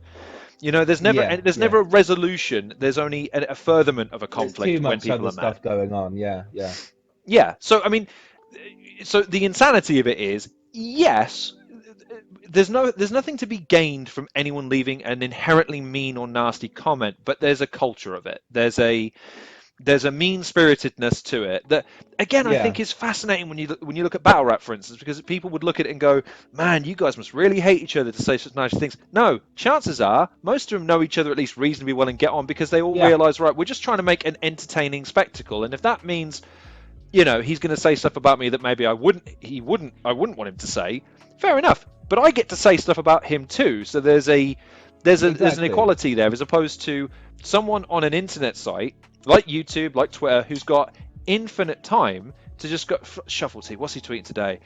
He's posted this, fucking hell, this rhyming challenge is shit, let's just repost this one times. Like, it's this thing of, dude, why wouldn't you want to do something that Shuffle's doing? Like, why wouldn't you want to embrace your passion and make it real and pursue it and hone it and craft it? The simple answer is, a lot of people don't want to. They either don't have it in them, or they don't have the courage to stand behind something that they've put out if it's shit. And that's the thing. You got to accept that sometimes what you put out isn't going to be very good, or it's not going to be well received. But take that as an opportunity to grow, to improve, and to take on that criticism, but take it on from a place of love and from understanding, rather than, oh, these people are just here to take me down all the time. It's like, well, no, but sometimes they are here to tell you what you're doing wrong. Then it's just incumbent upon you to fix it and not be too proud to take that on board. 100%. Yeah, I completely agree with that. And I think like there's always a difference between someone, you know, hating on you or whatever, or just, you know, sort of being nasty for the sake of it, and someone genuinely giving feedback in a way that, you know, even though it is sort of unwarranted, there's still something there. Yes. In it, there's still something to be taken away from it. Like, and it, it's a weird one with battle rap because it's unwarranted and it's warranted at the same time. Like, you're battle rapping, people assume that you got thick skin and you can take feedback and that kind of thing. And if I put something down there, it's not going to affect them. But they also think, well, there's a comment section and that's inviting comments, and so I can put my comments and my opinions and I can put them down and that kind of thing. But you as the battler don't necessarily want the comments on. You don't want to see what everyone's thinking negatively, or you want to edit the ones out that are nasty and keep in the ones that are nice. So it's a bit of a weird situation to be caught up in, and you do have to develop thick skin through it as well. But whether it's warranted or not, some people just put comments that really do make sense, even if they're sort of negative. And I say negative, I mean constructive, but Yes. not necessarily phrased constructively all the time. I can give you an example very, very quickly. Go on. First video I ever did, first review I ever did. I didn't plan it. I reached behind me, grabbed a game and said, I'm going to review. I like this game. Okay, I'll talk about that. So the presentation shit. But then, this is the #1 comment. You need to stop rocking in your chair. It's really annoying, everybody. And I watched it back, proud as I was, thinking, fuck, it's not that bad. Watched it and went, fucking, that's really annoying, isn't it? Yeah. Okay, and going forward, that's a great bolt in the example of chair. Someone just do it. That's a good point. That ruined my enjoyment of your video, and Yeah. it shouldn't have done. There's nothing about Yeah. your content here that I shouldn't have objected to, but the way you did that drove me mental. Yeah. And there's I remember seeing some comments on some videos of mine that say something like, it was like, it's always the same structure or something like that. I can't remember what the exact thing was, but it's like, it's always the same kind of structure in the battles. And so I did look at the structure and thought about different ways to mix it up. Because if someone's saying that, you can kind of assume for every one person that makes a comment, there's 100 people that probably agree with that, but don't put it down, depending on how many views you're getting or whatever. Like, you probably times it by X number, and that many people think the same thing. And so it's worth looking at and addressing it. And I think I did make some different, some changes to the structure and mixed it up a bit, just in the interest of developing and seeing if those same comments come up again. And if they do, then maybe then I know that people will just say things because they think them in the moment and the structure is actually different, or maybe the comments won't occur, and then I'll know that there's been a development, and then maybe I can take that and make it towards something that makes me a more varied performer. But rarely is there nothing to gain from the comments. And even if someone's going, fuck this guy, he's fucking boring, all he does is talk about this shit, then, like, even though that's horrible to read, there's probably a slight bit of truth in that from that person, not necessarily from everyone, or like not even a slight bit of truth. There's probably a lot of truth in that from that person, and there's a bunch of people who are like that person. And so, is there any way to tackle that? And even though that person's been rude about it, still, on that assumption that there's 100 people who agree with them, they haven't been rude about it, they've not commented, and that's a thing that if you can fix it, then fix it. And if you can't, then you can't, and you can lose that demographic. But if you can, then you should, and you should gain that demographic. And it's just constant self-improvement that you should be looking for. And as a rapper, when I do like coaching sessions and stuff like that, and a lot of one-to-one things with people who are looking to develop their writing. And one of the things I always say is that you should look at rapping how we imagine in films or media actual painters to be, artists to be, in that, like, when you think of an artist who's a struggling artist, you think of a million sketches around the place and sort of like things that have been half done and then thrown away, and then like the odd finished painting here and there, and then like they never get sold but they take it to market every day and nothing happens and blah blah blah. And then one day those sketches are found 100 years after their death, and people go, look at this fucking sketch, it's amazing. And they go, oh my God, there's loads of sketches, they're all incredible. And not that everything you write should be incredible, but the point is that as a rapper, as a performer, as a creative in that sense, you should be constantly making stuff, constantly working, constantly self-improving. That doesn't mean you have to release everything. It doesn't mean that everything has to see the light of day. You just do it so that you get better. You have the odd thing that you keep that becomes a finished work. And you have those at, in a place like SoundCloud or online or YouTube or EP or an album or whatever. And you, that's the stuff you go to go to shop with. And eventually, if that gets noticed and it's as good as you hope that it is, then all those sketches and all those things that you've got around will be useful, because you can bring them all together and see what you can piece together from them. And so I think that's the way that we've got to look at not just writing and creative, but also if you put things out there for people to see, then you've got to be able to take that feedback and put that towards the general picture that you've got of yourself, and improve bit by bit. You should never be the same. I don't know if this is, but certainly how I feel is you shouldn't be the same creative year on year. You should be 100% not. Developing. Well, even if you're an artist, even if you're just a hobbyist, just naturally your interests should change. I mean, how often can you paint a cat before it becomes like, I wonder if I should paint dogs, or if I should paint landscapes, or maybe I don't want to paint, maybe I should try digital media, or just naturally your curiosity should take hold. I think some people reach the pinnacle of what they can do, and then become exactly where they want to be, and then stay there for the rest of their life. And I think that's fine if you've nailed it, and you get some kind of, either you're just creating loads of brilliant stuff, or if you're commercially successful and you know exactly what your fandom wants, and then I think there's no problem with sort of like keeping that. But when you're trying to get to that stage, that's what should be developing until you get there, and then you realize this is what I need to be doing, and then you can stick with that thing. But I mean, I'm still trying to find exactly my wheelhouse kind of thing, and year on year I think I do develop, and sometimes it's a step back and sometimes it's a step forward. You don't know until you do it. But I think that, for me, there's always a feeling of, well, I know this thing that I'm writing I wouldn't have been able to write last year, or I wouldn't have been able to write in the same way, or not as concisely, or there is a development there. And until I get to the point where 3 years have passed and I've gone, do you know what, nothing's changed in these 3 years, and I think that's because it's either two reasons. It's either because you're stagnant and you've lost interest and passion, or you've done it and you're exactly where you need to be, and that's just where you need to plug away for the rest of your life. But you should always be trying to improve, always be trying to one up yourself. So that's I love how you're segueing into these questions, Shuffle. This is brilliant. It's fantastic. Either that, or I have prepared like a motherfucker for this. Probably not. It's actually not all that hard to copy LinkedIn, it turns out. But I didn't realize, by the way, your history is again quite varied in terms of the scope of your achievements. But I don't want to talk about that right now. I want to use your segue.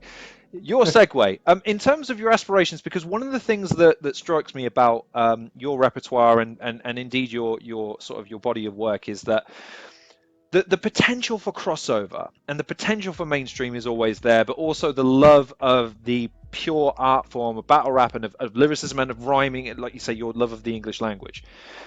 When you see things like, again, I'm probably dating myself here. I don't know if the kids still watch this stuff, but there's something called Epic Rap Battles of History, which was on YouTube for a long time, and I used to love them because of just how absurd and insane they were, and plus you see the behind the scenes and how much fun they fucking had. It was great. But then you also see, like, in a weird way, like the Eminem MGK thing really captured the imagination of people in the sense of, ooh, who's going to win? Yeah. Ooh, who's going to release the next diss trap? And then you see them do interviews, and it almost became a weird cycle in of itself. What are your aspirations? Would you like when not all said and done? I wish you a long and prosperous life until you're 150, of course. But like, what do you hope is the pinnacle for you? Like the end game kind of thing. Yeah, I mean, in terms of what do you hope to accomplish by pursuing what you're pursuing at the moment? It's a difficult question, really, and what's realistic versus what you want to happen is obviously often exactly. different things. Obviously, what I would love is that I release an album and it goes mega, and then I just live off that for the rest of my life and like have a piece of music. That would be great. Or replace any one of those things, like let's say TikTok went mega, and then I could do TikTok videos for every day, or the book goes international and I just make it, whatever sort of happens first, I will just pursue that for the rest of my life, I imagine. Okay. If mine and Jamie's next book goes huge, then I would, somehow incorporate that into where I'm going. So I'm kind of changeable in that like I've got a lot of different things going on, and all of them I would be happy to pursue for the rest of my life. I think if I had it completely my way and I could do whatever, then I would love to start at the ground zero kind of thing and like make a musical and have a big musical production that is like, work with the contacts I have, Lloyd, my producer, for example, and other people who I've met, to make a sort of a funny rap musical sort of situation, which is something I've been thinking about for years, and another project I started in lockdown and sort of got through but didn't finish, because it's so big and there's so much stuff that goes into a musical, even more, way more than an EP or a battle or an hour at Fringe or anything like that. South Park guys said that the musical they did, The Book of Mormon, was twice as hard as any series that they've ever done of South Park, and that's a whole year's worth of work. So that speaks to that. I'm not surprised. And I've seen that live, and it's an incredible and incredibly funny performance. It's amazing, and that was one of the inspirations for me to want to make something as well. And it's just to create something again. It's the legitimacy behind it for me. Like a book is great, an album is great. I'm so happy of those things. Having the YouTube sort of like history and all those kind of things. Really proud of them. There's something super legit to me about a musical, like the idea of having a cast and directing people to enact your vision, and repeat performances, and something that people would come to see, and you can't see it, or you can't just download it and see it. Like even making I've made short films and stuff, I've made things like that, and I'm very proud of those. But again, there's something specific about the idea of people coming to one location where you've made something and orchestrated it. Everything's sort of under your control. The performances, the comedy, the lyrics, the music, everything is sort of, I would have had a hand in. And so for me, that would be the purest version of something I could make. Wow. And when I say I mean like, there would be a team. Sure, but spearheading it, your concept. I mean, do you have any concepts that you would want to utilize? I mean, again, the Book of Mormon is a fascinating original concept because it comes who it comes from, but then it becomes unsurprising when you consider where it comes from.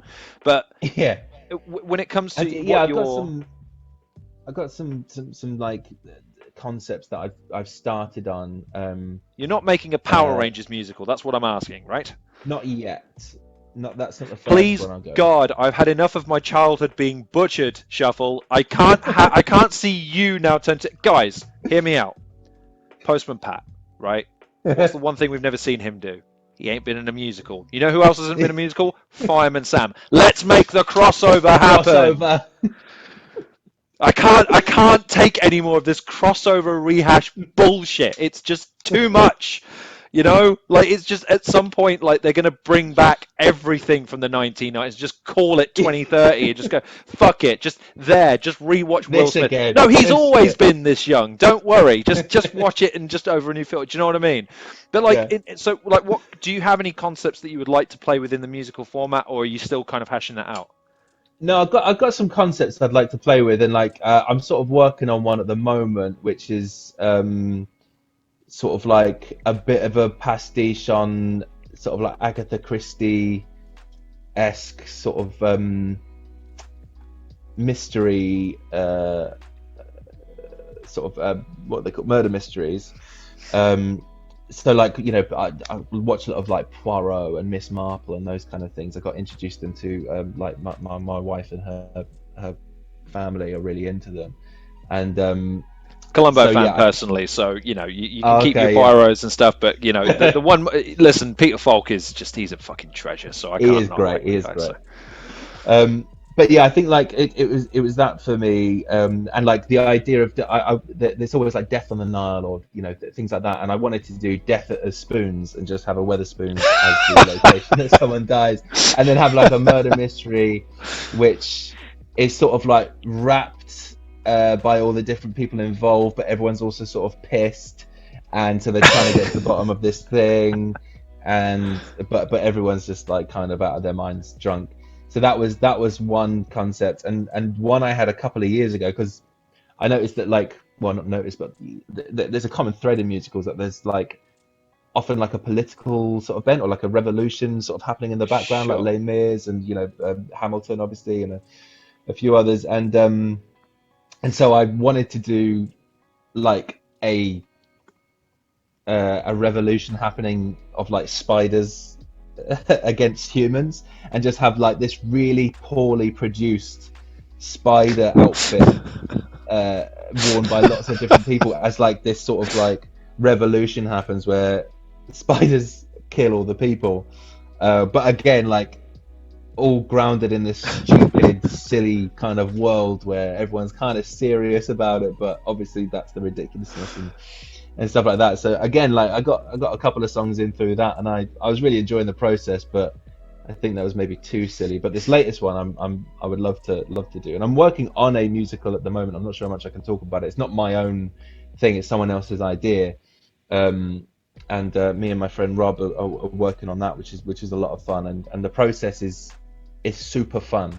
And I can imagine the performative aspect, the musical aspect, the writing process, the production elements. It does sound like that's it. It caught me off guard, but that makes perfect sense from your perspective as like for me, what the it's sort of most fulfilling project would be. All these kind of, like, whenever I look at the battles that I've done, and like my favorite moments, and what seems to resonate most with the crowd, it tends to be the rhyming, sketchy style, sort of like over, much more performative than usual, not necessarily even attacking the opponent, just more sort of like talking with, or like at them, like they're a member of the audience as well, and just sort of like, really performative, high concept things. And I think a version of that makes sense is a musical. That's just like an exaggerated version of what I sort of already do, as my particular strength. And so if there's a way to integrate that and make something out of it, then that's where I see myself ending up if I had it my way. I just need to, one, get the motivation to do it and finish writing something that you can't see in realization for a long time down the road, and also, I guess, believe in a concept enough to take it to that level in the first place as well. So that's the difficulty there. I hate when podcasters say that's crazy, man. Yeah, that's crazy, man. Bro. I fucking hate that saying, because it's basically them saying, I don't know what to say next, but I want to acknowledge it and say that it was a good thing. Because that is, again, that makes perfect sense within the context of what you do, what you love, and what you're good at. I'd be excited to say, maybe not the spiders one, bit of an arachnophobic, to be perfectly honest with you, so you might be on your own with that one, unless there's like a kid-friendly one I can attend and just say, yeah, I've got a kid's not here right now, but I'm just going to stay for this version though. If it's all the same, I'll pay the ticket. it's kind of hard to get the transfer up because they're cheap, you know what I mean. But so listen, I could talk to you for literally hours, but I am conscious that we have lives to lead, so I'm gonna wrap it up here and say, first and foremost, thank you so fucking much for taking the time to talk to us about, honestly, thank you. Everything that you've done up until this point, with the exception of we haven't really focused on the battle rapping. That's probably the thing I had the most questions on, but that's fine. There's other we podcasts. could do another one of these another time. I'd be happy to. Listen, if you've got the time for it, because there's, again, speaking selfishly as a fanboy for a second, having rewatched a million of battles, there's moments. The one moment I do really want to ask you about, this one moment though, because it's the one moment where I think it could have gone one of two ways, and it went the 100% the right way. Was when you were going against Dialect in the final round, after the second round, where they'd done that really, that intricately performed. Style, yeah, and the crowd seemed to be really into it. But again, I was sort of sitting there going, yeah, but like, is it actually that? Like, I get that they're right, but do you know what I mean? I was kind of butt-butting. And then you come at Dialect with, you're not a bad-looking guy. No, I don't care. You're so good-looking, and you drop the line, and everyone unilaterally goes,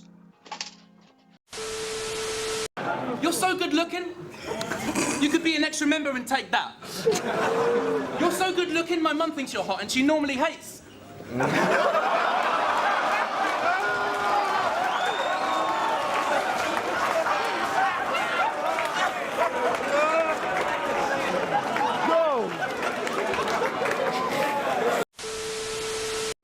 Like, and it's a 30 or 40-second thing of everyone going, "Oh my God, this guy, yes, this is the man right now," and you just punctuate it by just kind of like looking at everyone like he's not sure, like you're not sure what dads, like Yeah. that's what you meant to say the whole time. Like for me, that's your, obviously notwithstanding the original compliments battle, that the moment we all know about, that was what I've rewatched that moment tons of times because I feel like just that's the moment you became, like, in a way legitimate in the eyes of a lot of people because you had the balls to go to that joke in that environment. That took a lot. Like, the only way you can get away with a joke like that is by having everyone in the room know that you are not serious about it. Sure. That's 100%. like, Yes. like that it is 100% a joke, and that no one has any thought that, oh, did he mean that? What the fuck? Like, no one thought that, and that. And that I can't remember the writing process, but there's every chance that Marlo may have written that, we may have written that together, or I may have come up with it. You never know from the writing process, but like. But your selling of that moment where it's just you're almost like there's a moment, because you're right. There's a moment where everyone's like, oh, like, because they all know what you said, but then they all get why you said it. One of my favorite things to do in anything is to say one half of something and have people finish it off in their heads. Yeah. And then you never say the thing that they realize that is what you're meant to have said, if that makes sense. So like, having other people finish off the punchline is one of my favorite things. Like a joke I used to do when I was doing stand-up was based on that premise that sometimes it went down okay and sometimes it didn't. And it was I remember one time when I was young, I came in through the house and I was treading mud all the way through and all over the carpet, and my mum said, "Why have you done that? You can see that I've just cleaned." And I said, "Well, my base jumping instructor said it will be fine." And she said, "Oh, and if your base jumping instructor told you," and then the idea is to jump off a cliff, would you do it? And the answer is obviously yes. And so, like, now and then that would work, but that was my favorite joke purely because it's the idea that people have to finish up. And the same with the Raptor phone call thing, if you remember that one. Like, I was going to say, that all those performance was lines great that as are well. not said, Yeah. like, my hope was that people heard in their head the other side of the phone. So when I say, like, "Oh, he's the one who looked like he was near death," yeah, fair enough, the one without the beard then. Yep. Like, everyone knows that my mum on the other side said, "Well, they both look like they were near death," and I've gone, "Oh yeah, fair play, well, the one without the beard then." And it takes people a second, but they go, "Oh, she must have said that." And that's my favorite thing is like putting an image or a sound in a person's mind that they hear or see, and then they their brain has done the work for them, kind of thing. Yeah. That Raptor battle was great as well. You see, I wanted to talk about the Raptor because, again, the way he almost goes to that back. "Oh, for fuck's sake, what am I going to do?" Because I just know you're both laughing at each other before you've even said a word, and it's just Raptor. Like a dinosaur, and he's like, "For fuck's sake, what do I really have to sit here for 3 minutes?" It's almost worse than 3 minutes of mum jokes for him. You know what I mean? Because he's just helpless against that kind of reaction.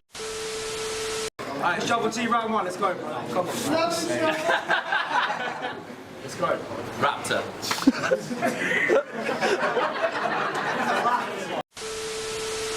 Especially when you're making other battlers laugh, I feel like that's the mark of a really honed professional performer, because you're able to not only get what the crowd needs and wants, but play off the other performers as well. That's insane. So that's the ideal situation. Yeah.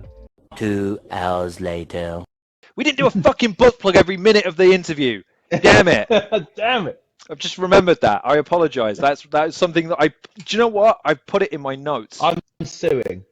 Where is it? It's book plug every 30 seconds to 60 seconds right here in my fucking notes. So sorry about that. That's my bad. All right, cool. So professional face again. Yeah, there you go. Well, Shuffle T, that was certainly a conversation that occurred. I enjoyed Wasn't it. it? I hope you enjoyed it too. I did indeed. Thank you. And Thank you for having me. I hope the non-existent people that are watching us, I hope you enjoyed it too. Where can people find you on social media, and where can they get their hands on your book, on your album? Where can they tune in to Sounds Like, and anything else that you want people to be aware of going forward? Thank you. So they can find me on most social media platforms at Shuffle_T. So I'm on Instagram with that and Twitter with that, and I think TikTok is that as well. But you can find me just by searching Shuffle T, I think. And you can watch Sounds Like on YouTube. That Sounds Like Show, and we're at Sounds Like Show on all the social medias and stuff like that. You can buy the book from my website, shuffle-t.com, or you can buy it through Amazon, where it does most of its selling, I think. And you can also buy loads of stuff through my website, like coaching sessions if you're interested in rap or rhyming and that kind of thing, or just writing generally. Then that's available through my website. Also, I've got a shirt, and the book is obviously there. And also Patreon too. No, the Patreon is now gone. Got rid of that. Finito, because it was a waste of time for me. But I do have commissions for sale through my website, which is where I'll do battle rap for you or a friend, like a round against them, and record it. They're really, really fun. I've never had a bad one, so they've been really, really fun. And do lots of those. So come and grab one of those. I also do, I don't really advertise this that much, but I do sort of like best man speech writing and groom's speech writing for people at weddings, and that's Is there a something I good really example of enjoy. that on the YouTube sphere that maybe people could be pointed to, I wonder? Oh well, that's different. You see, that's the battle rap event one. That That's the one where we battled someone at their wedding. But this one that I'm talking tremendous about fun. is just straight co-writing with people to just come up with their own best man or groom speech, just generally, not even rhyming, but just so that they can feel more confident in what they're saying. I've been best man 3 times in my life, and I've been married once, and I really liked the speech writing of it. So God, you're I doing God's work there, my friend. I've only been to one wedding in the last 5 years, and the guy's speech consisted of him turning to the groom and saying, "Do you remember that time at Ibiza? I know, right? Do you remember that other time and thing?" And fucking 100 people are going, "Well, we fucking don't. Would you tell us the anecdote, please, rather than just talking to him about how much fucking fun you had when you were pissed?" So yes, you're doing God's this work is by the making thing, it yeah. interesting to a room of people rather than just the poor git getting married. So that's all available through my website. You can just reach out through that. And yeah, Sounds Like, and my album is available on Spotify. You can also buy that through my website if you wanted, but you can listen to it for free on Spotify. It's just if you want to support and stuff. Spotify, Apple Music, and everywhere where you find music and that kind of thing. So yeah, all the stuff is available everywhere. Have a look. All the battles are still available on YouTube. There's a host of battles. I think there's over like 35 battles or something like that. So they're all available for you to watch through and get bored by. So yeah, all available. I'll All dispute available. that last point. You will not get bored of any of them. Buy the book, buy the album, support the man on his website for the love of God. He's one of the good creators, and trust me, if there's anyone that's worth the hustle, it's Shuffle. That's my only attempt at a rhyme in this whole Hey, fucking that's thing. good. I really toyed with making the intro rhyme. I really did. But then I realized how long it was and how much work that would be to make it not seem like, oh God, this is going on for a while, isn't it? So thank you very much for joining us on this edition of the Halcyon Show. My Thank you name's so been Lorne much, man. Risley, and yes, it's been Shuffle T. It's been an absolute privilege and an honour. Yeah, Thank you so yeah, much, man. still nervous. Yeah, so I'm gonna hit the stop button now.